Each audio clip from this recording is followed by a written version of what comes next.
मित्रों सुप्रभात। मित्रों, माँ जगदम्बा पार्वती जी बड़ी दयालु हैं। अनेक बार अनेक कहानियाँ हमने पढ़ी हैं कि वे विचरण करते हुए भोलेनाथ के साथ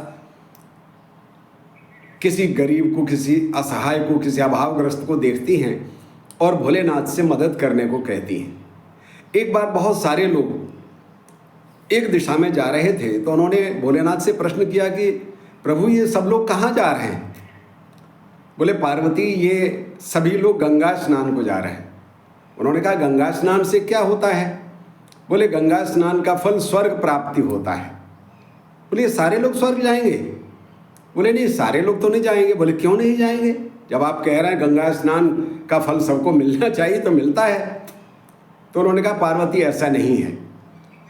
तो उन्होंने एक योजना बनाई और भोलेनाथ कोड़ी बन गए और पार्वती जी से कहा कि तुम 16-17 वर्ष की नव युवती बन जाओ। तो मैया पार्वती नव यौवना, सुसज्जित, अच्छे वस्त्र पहने हुए, श्रृंगारित आभूषणों से लदी वहाँ एक ओर बैठ गई। तो बहुत सारे लोग जो निकल रहे थे उनमें से कोई कहता कि अरे, तुम कहाँ इस कोड़ी के साथ रह रही हो, हमारे साथ चलो, हमारे यहाँ बहुत सारा धन है, संपदा है। कोई कहता हमारे पास गाड़ी है, बंगले हैं। कोई कहता हमारे यहाँ बहुत सारे पशुधन है, अच्छी तरह रहोगी, आदि आदि प्रकार की बातें करते रहे। दिन भर हो गया। पार्वती जी देखती रहीं कि ये गंगा स्नान जा रहे हैं, क्या इनके विचार क्या हैं। शाम हो गई तो एक किसान ब्राह्मण वहाँ से निकला, गंगा स्नान के लिए जा रहा था। तो उसने कहा कि मैया जी, बहन जी, आप यहाँ क्यों बैठी हैं? बोले, गंगा स्नान को जाना है, इनसे चलते नहीं बनता है, क्या करूँ भैया? तो उसने कहा कि अरे, इस सेवा का अवसर हमको दीजिए।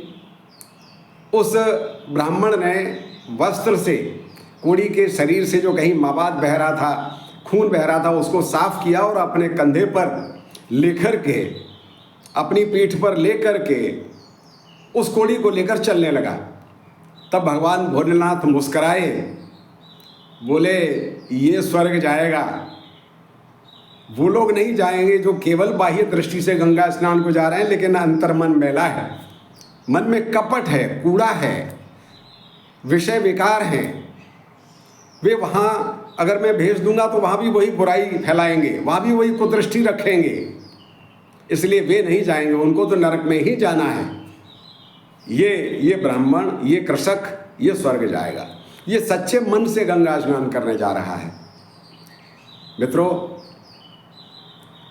भगवान श्री कृष्ण ने भी श्रीमद् भगवद गीता में कहा है कि जो मुझे प्राप्त करना चाहता है और किसी अभावग्रस्त को उपेक्षित कर देता है, उसके अभाव दूर नहीं करता है, तो मैं प्राप्त नहीं होता हूँ। मित्रों, भगवान भोलेनाथ की दृष्टि सर्वत्र रहती है। माँ पार्वती पता नहीं कब हमारी कहाँ परीक्षा ले लें, इसलिए हमें सर्वत्र कोई भी नन्ही बिटिया हो, किशोर बिटिया हो, युवती हो, प्रौढ़ हो, वृद्धा हो, हमारे यहाँ लिखा है स्त्री मूलतः माँ होती है। इसलिए हमारे यहाँ नवदुर्गाओं में कन्या भोज कराया जाता है। माँ की जो प्रतिमा है वो उसी कन्या के रूप में रहती है जिसकी हम पूजा करते हैं। अतः हमारी दृष्टि उसके प्रति सर्वत्र माँ की रहनी चाहिए। पता नहीं कब पार्वती मैया हमारी परीक्षा ले लें। बहुत बहुत धन्यवाद।